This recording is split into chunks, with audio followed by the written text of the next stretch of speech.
What we do is listening. So we need to listen to the patient, listen to their concerns, listen to their wants and needs. And what we require as plastic surgeons is really to have an artistic eye, to be able to visualize, what a patient needs without being overdone.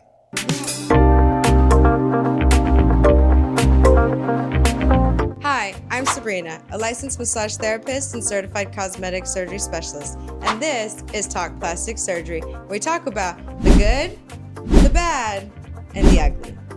And today I have on a very special guest, someone that if you've been watching the show, you heard about him by Natalie in season 1. The first thing I will say is he really listened to what I wanted. Michelle in season 2. And I think everything went great. I chose the right surgeon. And our Shroom-nonymous guest also mentioned him and how he helped her. He did excellent job. 100%. That's why we love him.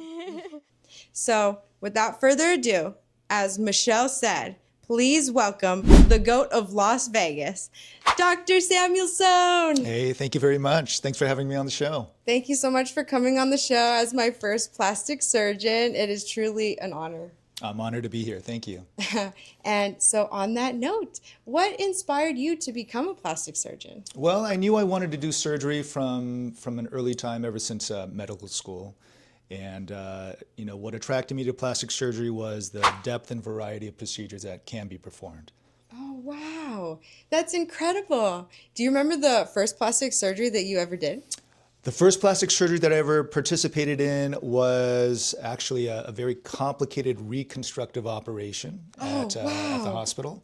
And we took a portion of a gentleman's forearm and we transferred it to his mouth for an oral cancer reconstruction. So ever since then, I was like, this is the field for me, because I just thought it was fantastic. That's life-changing. Absolutely. That's incredible. And was that when you first started? So that's when I was a medical student. So in medical school, you go through different subspecialties before you figure out what you want to do and what you want to apply for. Oh, got you. And after that, I was hooked. That's awesome. Was that here in Las Vegas? No, that was in Virginia, Richmond, Virginia, where I went to medical school. Oh, incredible. And so how long have you been practicing plastic surgeon? So I finished training in 2006. So I've been in practice now for almost 20 years. Almost 20 years, yeah. I'm dating myself now. I know. No, but that's incredible. That's incredible. And from all the patients that I've seen from you, like your work just stands out magnificently. Oh, that's super kind. Thank you. And one thing that all of your patients have told me is that when they come to you, say, I'm an artist, not just a plastic surgeon. So how do you tie in art with plastic surgery? Well, unlike other fields in medicine, what we require as plastic surgeons is really to have an artistic eye, to be able to visualize, what a patient needs without being overdone. Yeah.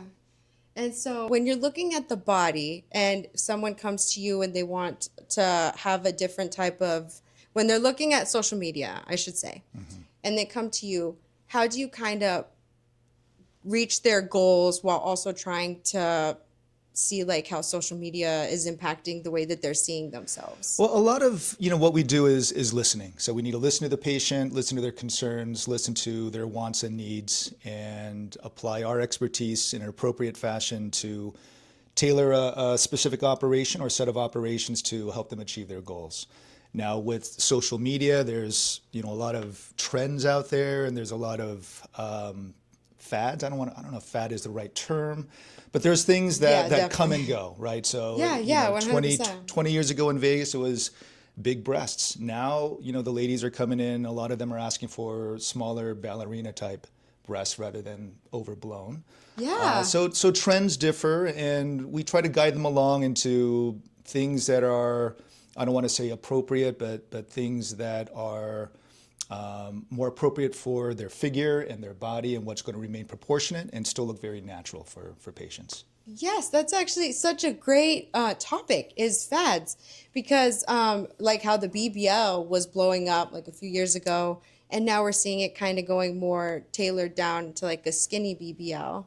So what plastic surgery do you kind of see coming through the most right now in like ending 2025? Well, we're seeing kind of an opposite trend of what used to be the case 10, 15 years ago with like deep plane facelifts. What used to be, it used to be that people wanted more minimally invasive operations, less invasive surgeries, but then the deep plane is actually the opposite of that trend, right? It's a more invasive, it's a more risky, complicated operation. Oh, I didn't know that. Yeah, I mean, there's greater risks of nerve damage, things of that nature. So, and a longer recovery in general because you're going deeper into the muscular layers.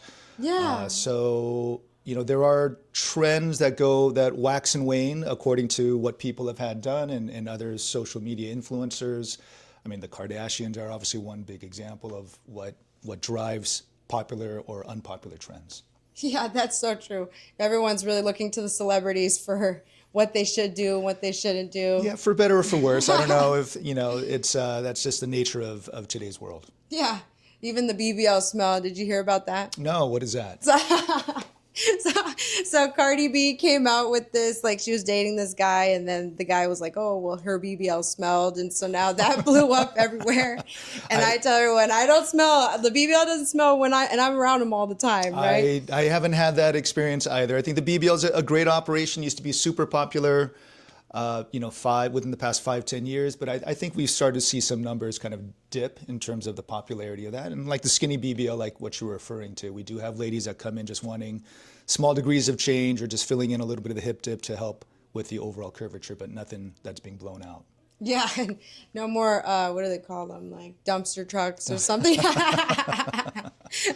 Awesome. So when you are sculpting the body for a BBL and for lipo, what is kind of your take on it? Like, especially when you're going in there? Yeah, well, obviously we're looking for appropriate deposits of fat to harvest fat from, and then we're looking for body contour and shape, and if there's deficiencies in areas, we're taking that fat and repositioning it. I think it's a very powerful, still a very beautiful technique, not just for the backside, but for other parts of the body, whether it's breast or face or other parts of the body that need a little bit of augmentation. I think it's a beautiful operation. Awesome. And so with actually fat transfer to the breast, do you notice it like getting reabsorbed more in the breast versus the butt? Or how do you take on harvesting it to make sure that it stays longer in the breast versus the butt? That's a great question. For harvesting techniques, we want to use as atraumatic a technique as possible. So we don't want to damage the fat. When we're taking it out, we use... damage the fat. I didn't even know about that. So we're using a specialized fat harvesting system that takes the fat, places it into a container. We can drain out the fluid that's within there, and that fat doesn't come out of that container until it goes back into the body. So no one handles the fat. It's very clean, very sterile as a result of that. So we're trying to maximize fat graft survival. Wow, that's incredible. And so when you're working on, now when we're talking about like tummy tucks, so I notice your tummy tuck incision looks invisible. Like after a few weeks, like even like patients that I've seen like day 1, day 2, by week 5, it's already like starting to look invisible. How do you get such a clean line? Part of the key with the operation with the tummy tuck is that we design the incision so that it's hidden within the bikini line. We try to handle the tissues as atraumatically as possible. We close things up in multiple layers so that we get good skin approximation. We pride ourselves on trying to create a really beautiful flat tummy after the operation. The way that people heal afterwards in terms of scar formation is really dependent though, right? It depends on genetics, it depends on skin tone, skin quality, age of the patient, smoking history. It's very multifactorial. Yeah. So most of the time the scars heal up pretty darn nicely, but sometimes if there are thicker, more visible scars, there's different modalities that we can recommend to help with making that scar look as good as possible, whether it's steroid injections, laser therapies, or even scar tattooing to help decrease the visibility of the scar. And massage. And massage as well, absolutely. How can I forget that? Yes. And so I've heard of fat necrosis from coming because of the scar above it. Why would that happen? So when we do a tummy tuck, we are lifting a portion of the abdominal wall up, and we cut off some of the blood supply to the skin. Yeah. And then we put it under tension. So because as we're pulling down and removing that skin, so some of that central skin doesn't have as good of a blood supply as other parts.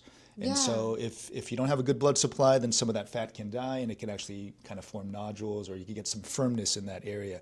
It's fairly rare for that to happen. I don't know how many times you've seen it on other patients. None on yours. Okay. None Well, on thank yours. goodness, No, but like on other tummy tucks, Sure. I have felt that hardness, Yeah. and I've heard people talk about fat necrosis. Yes. But I know when I talk about that with some patients that I feel that hardness above them. Of course, none on yours. But I know that you say necrosis, and you immediately think about the fat, like the bacteria that's eating you. Right. When it's like completely different, right?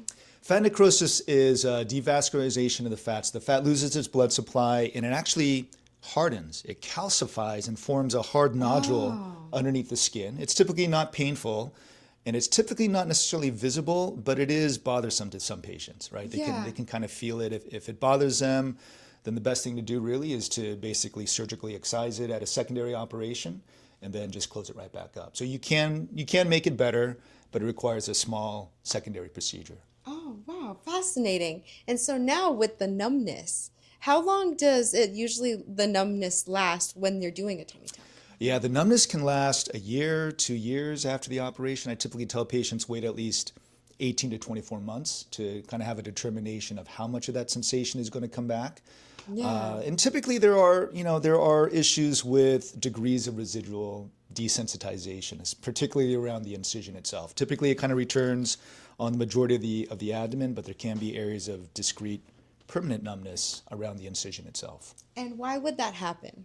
Well, we're disrupting all the nerves, we're elevating the skin, and so some of the nerves remain intact, but others don't. And so just like a C-section, a lot of women complain about, but they discuss numbness after C-section, and it's a very similar phenomena.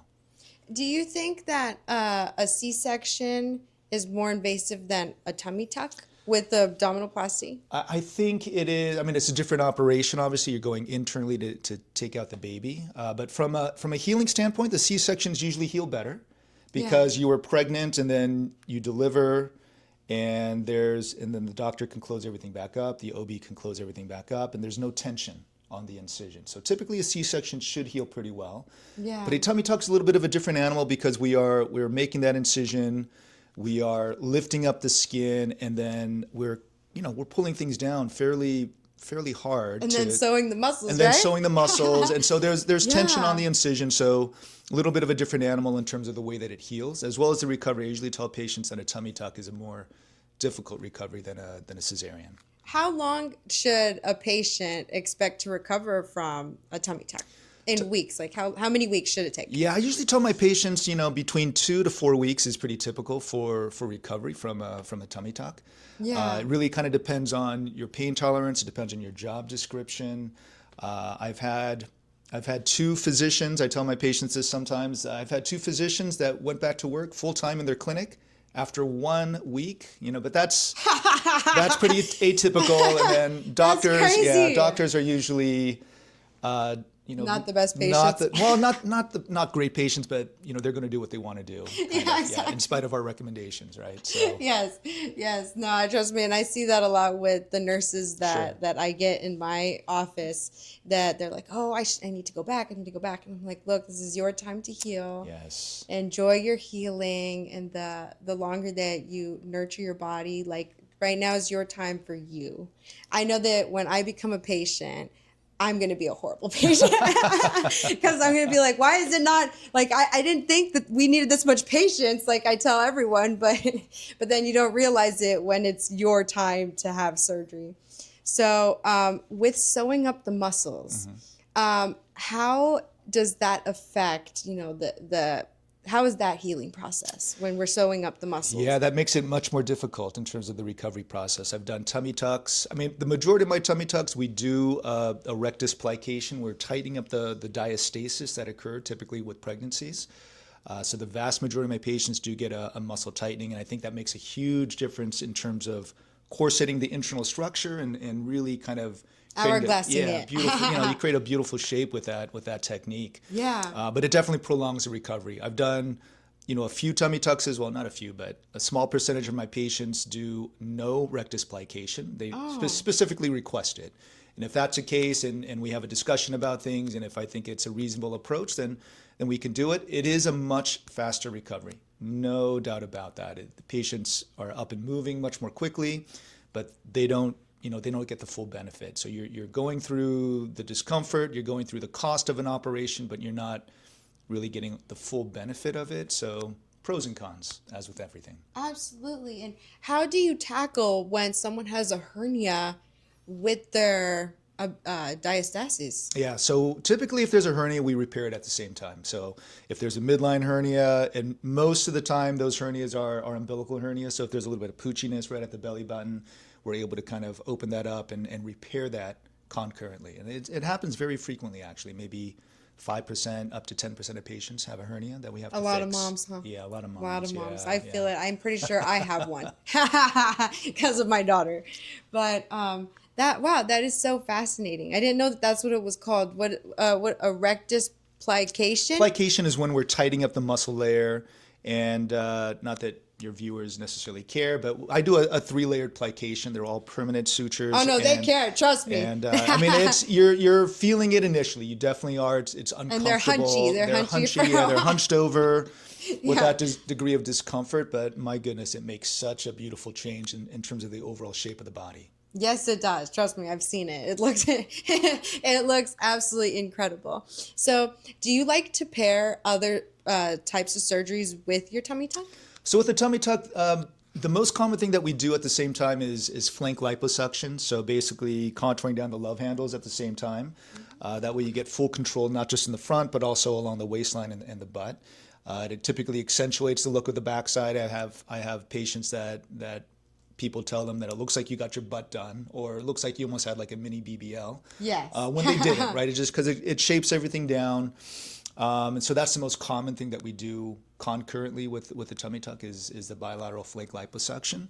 But we have a lot of patients that also do, breast surgery. So mastopexies, breast lifts, or breast augmentation, because it's kind of a mommy makeover package, right? Yeah, the mommy makeover. Everything that the babies had kind of made not Messed as up. good, messed up. We're able to kind of fix in one go, one surgery. I mean, it's a long surgery. Typically, it could be a 4 to 6 hour operation, depending on what's done, right? So if we're doing both top and torso surgery, but it's a beautiful change altogether, and just go through one recovery rather than two. Yeah. So, do you? What is your best advice for someone who wants to have a mommy makeover? Yeah, so we want to be at a good goal weight. So we don't want to be too high. The closer you are to the goal weight, the more accurate everything is going to be. Obviously, your health has to be in good condition. You want to make sure that we're not smoking. We're not. No smoking, guys. no I tobacco. can't stress that enough. Yeah, 100% Sabrina. Literally the worst thing you can do for your recovery. Makes a huge difference in terms of the recovery, the way that things Yes. heal. So there's a number of things, just optimizing the patient, especially if they're going through multiple operations, just to make sure that we're safe with an operation and we have as smooth a recovery as we possibly can. Beautiful. And so, compression garments. What kind of compression garments do you like to get your patients into when they're out, and like how long should they be in them for? Yeah, that's a great question. And typically for my patients after a tummy tuck, post-operatively, I place them in a girdle, right? So there's a multi-panel abdominal binder that I typically use for the waistline surgery, the tummy tuck, and the flank liposuction. And I have them use that for a minimum of 2 weeks post-surgery. And the great thing about that is it's adjustable. You can adjust the tension on it. Yeah. The downside is that it can crinkle a little bit and it can ride up just because their waistline has been tapered down. Yeah. So there's a little bit more fussing with it initially. After 2 weeks, I recommend if they want, they could transition to a faja, so a snap and zip corset. The benefit of that is it kind of stays in place a little bit better. The downside is, they're expensive. They're costly. Yes. And the sign, It can be very, very expensive. Very expensive, but worth it, right? In the end, 100%. the compression is super critical. The other issue is that the garments don't have a great size range, right? So you just have 100%. 3 or 4 clasps. So you have maybe an inch and a half of range expansion. So you have to buy multiple garments in order to kind of fit as the swelling comes down. So that's why I typically recommend waiting at least a couple of weeks before transitioning into the faja. Yeah, 100%, especially because, and this is what I like to tell them too, like you made a huge investment in yourself. So we got to make sure that we're keeping everything in so that we can continue the sculpting process. Absolutely, and, but and the inflaming process, right? absolutely. But that's also where you come in. And I've sent a lot of patients over to you because they have such a great experience, and it makes such a huge difference in terms of the overall shape and recovery that patients experience. I mean, I can't tell you how many glowing remarks I get from patients after they see you, and seeing them myself personally, post-operatively, how much of a reduction there is in the amount of swelling that they have, after the operation. So it's tremendous. Makes such a huge difference. Well, and it's everything that you're doing. I'm just making sure we get rid of the inflammation, and we're highlighting everything that you did in the OR. Well, everything that I do makes it looks even better after you've laid hands on The me. dream team, I guys, the appreciate dream it. team. Thank you so much, Sabrina. Yeah.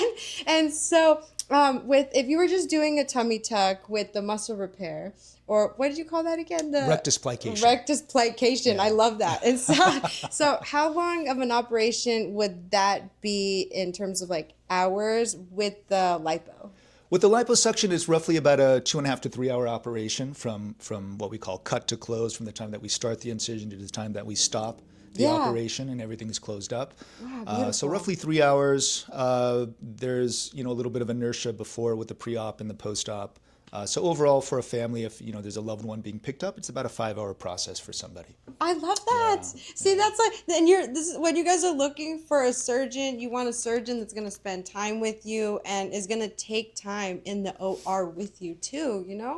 And so with the BBL, like when you're doing the Lipo 360 with the BBL, how long does that normally take? So it depends on the size of the patient. Obviously, if it's a little bit of a patient with more curves, then it can take between 3 hours, maybe even up to 4 hours, depending on the amount of liposuction that's performed. If it's a thinner patient, smaller BBL, skinny BBL, then maybe just a couple of hours for the operation. Fascinating. And so then when you're sculpting the booty, what kind of eye or technique are you going into when you're volumizing? Yeah, so the most important thing, aside from just the aesthetics and obviously removing fat from specific areas and transferring it to where we do want to augment, the most important thing with the BBL is making sure you place the fat into the appropriate plane, right? So you want to place it above the muscle so to avoid fat embolism, which is a scary and real, complication. I've never experienced it, done hundreds of BBLs, but you read about these things happening. Absolutely. In the plastic surgery literature. And so one of the safety innovations that's been introduced in the past few years is use of ultrasound guidance. So we use an ultrasound probe to help determine the appropriate depth of the fat injection cannula, so that we're placing it into the appropriate plane and avoiding fat embolism, right? So it significantly decreases that risk. And what is a fat embolism? Fat embolism is when you penetrate too far into typically the muscle layer of the backside. Yeah. When you're doing a BBL, and that fat actually goes into a vein. Okay, it goes into a blood vessel, and then that can travel up to the lungs and cause a problem. So yeah, that's a fat embolism. And that's so crazy because, I do hear about different types of complications that can happen from putting fat in your butt, but we really don't talk about them that much. That's crazy. So then, so you guys do ultrasound guidance to make sure that the fat is put in the right place? Ultrasound guidance definitely makes things safer. No doubt about that. Awesome. And so then the fat has to be put right above the muscle and So above the muscle, between the muscle and the skin is basically where that fat is placed into that subcutaneous tissue. Yeah. So but there's limitations. Obviously, it used to be thought that you wanted to place the fat into the muscle, but obviously that's no longer the case. Yeah.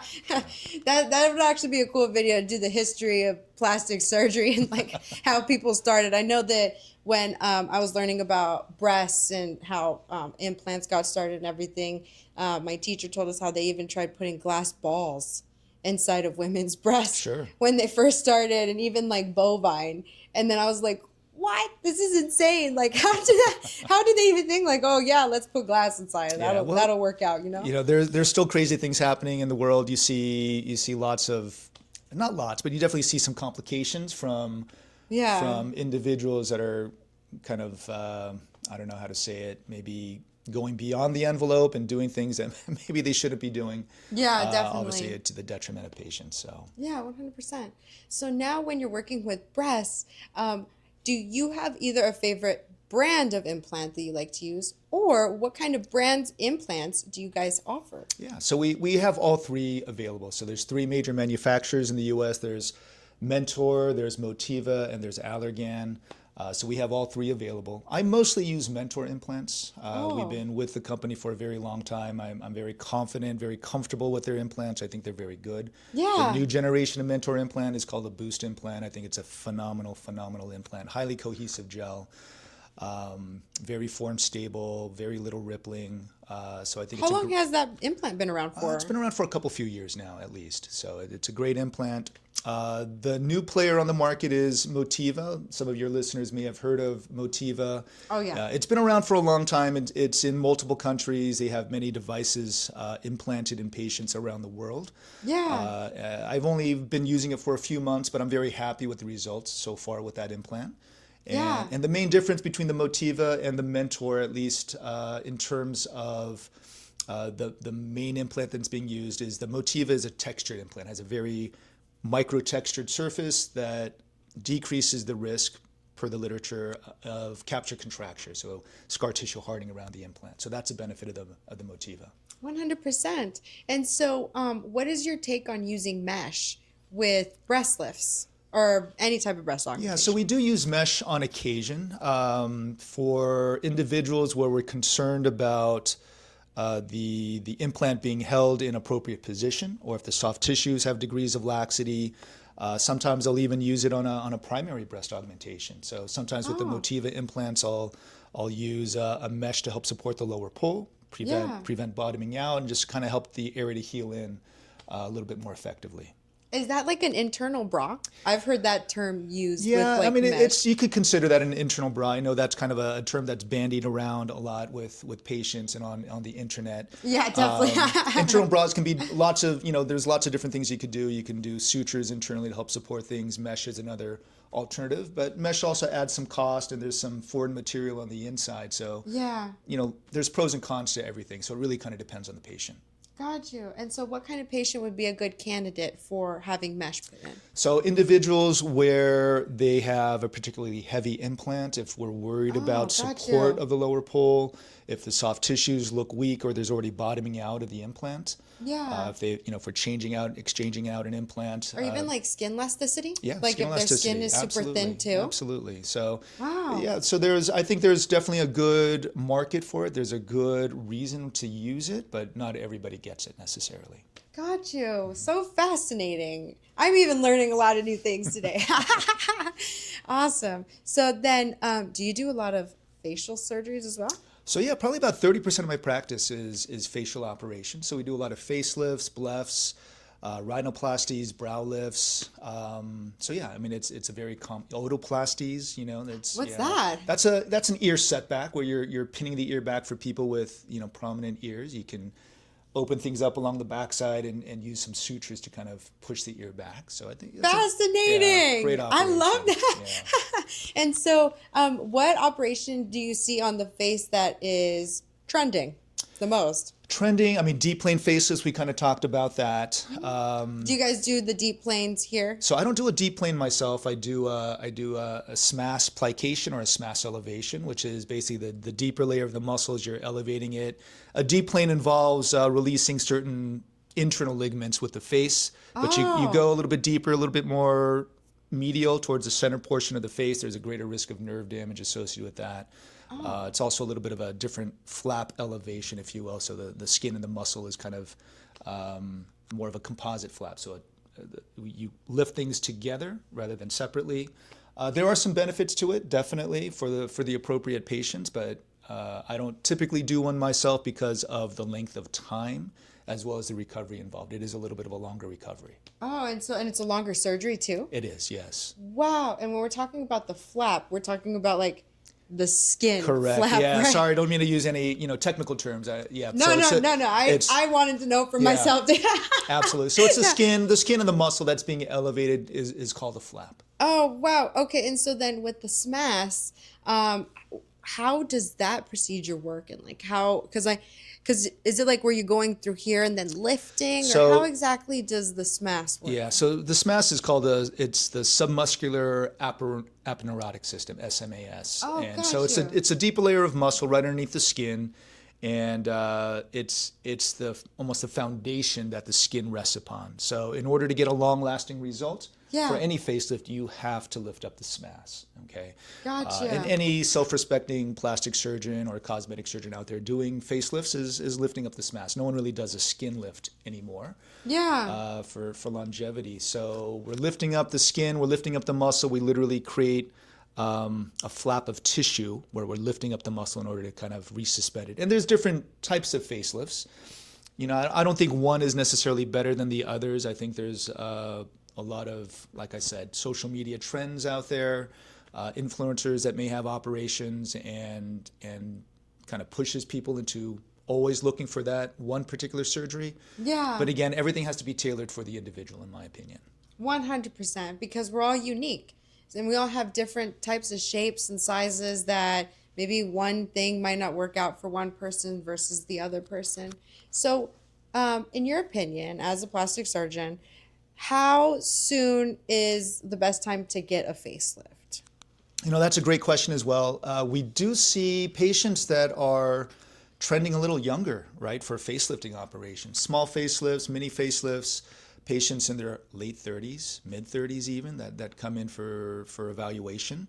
But typically the majority of patients are probably in their late 40s, 50s. By the time you hit your 60s, it's usually those individuals have let it go on a little bit too long. Gotcha. So typically if you present like that, you have greater degrees of laxity, you need a little bit of a bigger operation. So kind of depends on your mindset, depends on how much it bothers you, right? The more it bothers you, then the earlier they're going to present into the office for evaluation. Awesome. And so then if somebody like myself, I have a 40-year plan for like all the surgeries that I want to have in my life. So like and when I look at my mom and then I look at my patients and I'm like, okay, like this is kind of the timeline for my face. So say I get like a facelift, what would be like, I guess, a minor facelift? Like, I'm 45, I'm noticing my cheeks are coming down, my neck's coming down. What would that type of facelift be? Yeah, you could do mini facelifts at that point if you have small degrees of jowling, small degrees of cheek descent or neck laxity. Most of them do involve incisions around the ear, elevating the skin, tightening up the muscles internally, and then trimming off the excess. But usually in your 40s you don't need like a major lift. Yeah. Now, don't get me wrong, there's still degrees of recovery associated with it, right? Typically For all surgeries. Yeah, for all surgeries in general. yes. And everybody's a little bit different. Some people heal a little bit faster than others, and there's different degrees of swelling. But again, that's where you come in to work the magic and decrease the amount of swelling that patients have. Absolutely. So then when I'm 55, if I get my mini facelift at 45, then when I'm 55 or even 60, what would be a good facelift for that time? Yeah, so secondary facelifts, typically if you've had one done at an earlier age, you don't need quite as much with the secondary. So there's still less of a pull. You may still not need a full facelift at that point. Yeah. A rejuvenation or just a small procedure to help kind of relift and retighten things is oftentimes what patients need. But it really kind of depends on a case-by-case basis. Really, the best thing to do is when you look at your parents, you look at your mom, you see kind of how she's aging. That is going to be the best indication for yourself on how it's going to go for yourself going into the future as well, right? Yes. Sorry, Mom, but yes. No, but that's definitely what like the way that I see kind of things, and like I'm like, okay, you know what? But I didn't know that. I didn't know that. Like, so if you start taking care of yourself kind of like earlier on, then later on you don't have to worry too much. That is correct. So that's a benefit of doing a facelift a little bit earlier, you maintain things a little bit better, so there's less need for a major operation down the line. And is there any non-invasive like laser that you like to pair with like kind of maintaining that kind of face? You know, anything that is, I'm a surgeon, so everything that we do, that I do personally, is based on operative techniques and elevating the tissues. Anything that is non-surgical is going to be, in my opinion, kind of a drop in the bucket. Now, where the non-surgical techniques come into play is really with like skin texture. Yeah. So, you know, skin resurfacing, very powerful to help smooth out wrinkles, eliminate dyschromia, sun damage, issues with that. So that's really where the lasers come into play. There are some other technologies like ultrasound therapy, radio frequency energies that they can apply to the skin. You get small degrees of change. But honestly, Like say I got a facelift Sure.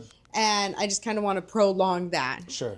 So doing those types of things, would it kind of help minimize me needing it later on? It may. Or sooner? It may. But you're also going to be spending, you know, a fair amount of money on those things to very try to true. maintain Very it true. versus doing a facelift down the line. So pros and cons. It's Pros and hard to cons. accurately predict, but I mean, everything that you do to keep yourself looking youthful, absolutely. I mean, if you're into that, you want to remain youthful. If you don't, obviously, then that's a different story. But if you do, then yeah, try to maintain as best you can. Yeah, absolutely. And I'm super into that. I love all those pampering things, especially for the face and stuff. Sure. And so now for blephs. So is there an age range where you recommend someone should get a bleph? Or is there some like people that you would absolutely not operate on them if you didn't see like they had enough skin? Or how do you like look at blephs? Yeah, so blephs are that's an interesting question. I think the age range for blephs is highly variable. There's people that do it as early as I've probably had patients in their late 20s, 30s that pursue it, and I have patients in their 60s, 70s, 80s that pursue it. It really kind of depends on the anatomy. Yeah. Obviously, they have to have enough skin to be able to remove, to make a nice change and clean things up. But you also have to respect the fact that if they've had it before, for example, they don't have enough skin, you do have to be very cautious and conservative with that, because you don't want to cause a functional problem with the eyes. Absolutely. And so if you get a bleph once, like in your 30s, is there a possibility you might need it again when you're in your 60s? Absolutely. But typically a blepharoplasty lasts for quite some time. It's not something that there's high degrees of looseness in that area and it just kind of completely falls down. It's something that can last for a decade or two. Fascinating. And is there any surgeries that you don't like? Is there any surgery that I don't like? Again, we're blessed to have a very, it's a busy practice, and we have a lot of word of mouth referrals from other patients out there. So thank you to anybody that's listening that sent over friends or family. But as a plastic surgeon, I'm blessed to be able to work on kind of all parts of the body, from literally head to toe, right? I've done something from scalp all the way down to the feet. So I enjoy the variety, and so I don't really have a favorite. I like working on just about everything. I love that. And so when patients are coming in, what is a typical consultation with you look like? Yeah, that's a great question. So for myself, I'll go over the patient's medical history. So just to make sure there's no barriers to doing an operation, make sure that what we do is safe, cardiac, metabolic history, etc. Yeah. Then we'll sit and just chat, and I'll listen to what the patient is interested in, right? So listening is a huge part of what we do to make sure that we understand what the patient's needs are. Yeah. We'll do an examination, and we'll do measurements, and we'll talk about some different options for them. We'll go through the entire preoperative and postoperative process. We'll go through risks, complications associated with an operation, just to give informed consent and make sure that they are fully aware of kind of what they're getting themselves into with an operation. Yeah, absolutely. And so what kind of complications do you like to go over with your patients? Yeah. So, it depends on the surgery, of course. There's some things that can happen more commonly with certain types of operations versus others. But basic surgical risks like bleeding, infection, scarring, numbness to the areas, things of that nature. And then what kind of post-operative advice do you give to your patients? Or like when you're in your consult, you're like, after you're done, it doesn't end just with me. Like you got to do X, Y, Z. Yeah, that's a great question as well. With the postoperative process, we want to make sure that they're well educated. My staff is also very well educated on informing patients about how to take care of themselves. Obviously, they got to take enough time off of work or family to make sure that they can recover adequately. Compression garments if necessary, post-op massages. So there's a number of different things to help speed up the recovery process and maximize the end result that the patient gets. Yes, absolutely. And so then when you're when you're talking with your patients, is there any red flags that you will absolutely not work on someone? That's a good question. I think that every once in a while you'll have a patient that comes in with unrealistic expectations. Yeah, Right? definitely. And so automatically kind of, the red flags go up and, we don't say no super often, but we do say no on occasion and for different reasons, but that may be one of them. If, unrealistic expectations, is a big one, right? So Yeah, definitely. if If they kind of like nitpick at themselves and it's so minor that there's nothing that you could really do that's going to fix, Yeah, that's a good point. One thing I say is we're never sorry for the patient that we didn't operate on, right? So Yeah, definitely. You'd right, be sorry so- after, right? Yes. Yeah, So, yeah, for sure. We're a busy practice. We're blessed to have great patients in general. 100%. But yeah, if a patient is inappropriate or the surgery that they're requesting isn't appropriate, then obviously we say no. Yeah, absolutely. So, how long have you and Dr. Hankins been partners for? So we've been partners since 2008. I first came to Las Vegas in 2008, and he was kind enough to bring me into his practice, and so I've been with him ever since, and it's been a great relationship. That's incredible. And have you guys always done like every single procedure? For the most part, my partner really enjoys doing breast operations, so that's been his primary focus for the past couple decades since he's been in practice. Like I said, I enjoy doing a variety of surgeries, from face, breast, and body contouring. So, it's been a good relationship, professional relationship from that standpoint, of course, since he's able to, as a senior partner, he's able to do a lot of different breast surgeries. Not that I don't do any, I still do a fair number myself, probably 30-40% of my practice is breast. Yeah, and I've seen them. They're great. Oh, well, hey, thank you. Thanks very much. Back to like when we're in the talking with our patients. Sure. How do you decide what breast implant size to put in them? Yeah, that's a great question. We do a physical sizing in our office. So what we do is we bring in a bra, we'll do measurements with the patient, so their physical and anatomical characteristics.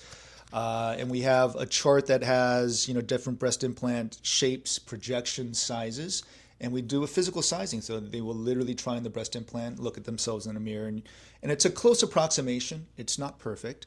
Oh, I love that. I've been talking to one of the breast implant companies about utilizing a visualizer system where basically a computer can take a photograph of a person's chest. Like an AI. Yeah, AI. basically AI in plastic surgery. And the technology's been around for a long time. Yeah. But there's some recent advances where you don't have to buy cumbersome equipment. And literally all you need is an iPad and it will generate, it'll measure the patient for you. It'll generate kind of an image of what things can look like with different sized implants, if there's degrees of breast asymmetry. So very powerful technology. That's incredible. Yeah, because it's so funny. When I'm talking to some patients and they're like, "Oh, I want to put like 300 cc's in," and they're kind of like bigger, broader. Yeah, sure. And like I'm not a plastic surgeon, but every patient that I've seen working with breast for so long, and I see the different breast size, and I'm like, oh my God, 300 cc is actually kind of small. Like, whereas I had one patient, she put in, I think, 420 Motiva, and and we're like the same size, and so I'm like, okay, yeah, that's what I want. Gotcha. Like but like when you're comparing the size, it's crazy because a lot of patients, they hear 400 or even 500 and they're like, oh my God, like that's so big. Yeah, in our practice, I used to say that the average size is probably around a 400, 3 to 400. Yeah. But we certainly have, this is still Las Vegas, so we have individuals that want to be a little bit more showy. There's certain regions in the country where I think you see larger breast implants, right? So Yeah. certain part in Vegas can be one of them. But like I said, I think there's a little bit of a national trend towards smaller breast implants in Right general. now. Yeah. Incredible. And so, a question I've been dying to talk to you about. How do you feel mental and emotional kind of things go into plastic surgery? You mean as far as Like patients' mentality and their emotion going in? Like, because we talk about on the show a lot how emotional and mental this whole process can be. Of course. So how do you kind of combat that when especially when you're like talking to patients? Yeah, I think just making an assessment of where the patient is at, meeting them where they're at, their wants and needs. There's different reasons why some individuals may be pursuing an operation, but obviously making sure that they're in the right mental place to withstand the rigors, the discomfort of an operation, and especially the postoperative recovery, because that's a huge component, right? So a lot of patients get degrees of depression. There's this kind of post-surgical depression where people kind of bottom out with mood 2-3 weeks after surgery, and then because they don't look 100%, they don't feel 100%, they're going through this recovery, and then it kind of gets better, right? So guiding them along and being aware of these processes and educating them about things, I think, is very important. Yes, absolutely. Yeah, because one thing that it's crazy, we is body dysmorphia, right? Like we go in and like one of the patients who came on the show, she said that she still had the phantom belly. And she's a tummy tuck patient. Yeah. And so but then she has to look at herself in the mirror and be like, no, it's not there. Like I am who I am now. Yeah. So do you kind of see that? I actually haven't heard that term before. I think that's interesting, but I could definitely see it happening. Or the body dysmorphia. But we do see the occasional body dysmorphic patient, and you can tell there's degrees of dysmorphia because they typically look pretty darn good to begin with. Hard to make degrees of improvement on those individuals. Yeah, gotcha. And so obviously, if they're not a great candidate for the operation, then we don't regret, like I said, not operating on somebody. Absolutely, and that's the best way to combat like all those emotions and things that are going on. Sure. And so where do you see plastic surgery being in the next 5 to 10 years? Yeah, that's a deep question there too. I think technology is advancing. Obviously, social media and influencers have played a big part in the changes in plastic surgery over the past decade. Yeah. I think AI is going to play a role in terms of helping patients get educated about the operation, but also, I mean, I've had patients that have used AI. The computer's taken a photo of their body, they've inputted that, and the AI will actually tell them, this is what I recommend. Oh my and God. They've come in. ChatGPT. Dr. ChatGPT. Yeah. So they come in and say, hey, AI recommended that I do this and this and this. What do you think? So I'm trying, and sometimes it's right, and sometimes it's maybe not quite so right. Yeah. But the technology obviously is getting more refined and is changing and being updated. So I think we're going to see more and more of that into the future. That is insane. I had no idea that's pretty cool though, that you've actually gotten patients that have come in and they're like, I asked for recommendations from AI and this is what they recommend. Right. How do you combat that? Do you tell them like, well, I know you were saying that you like tell them, well, this is actually what's better for you. But do you feel like you're going to get a lot more of like them being more stern about, oh, the computer told me this is what I should have? Excuse me. Yeah, I think, and again, the computer wasn't necessarily wrong with some of what it had recommended, at least at the current stage. But further refinement, because the computer isn't laying hands on you, so it doesn't know what the tissue quality is like, what the skin quality is like. So it can make recommendations based on the photo, but the physical characteristics of the patient and a hands-on examination, I think, are still very important. So That's why AI can't take our jobs. They can't. not yet, not I know. until the robot overlords take The over. robot. The Yeah. robot.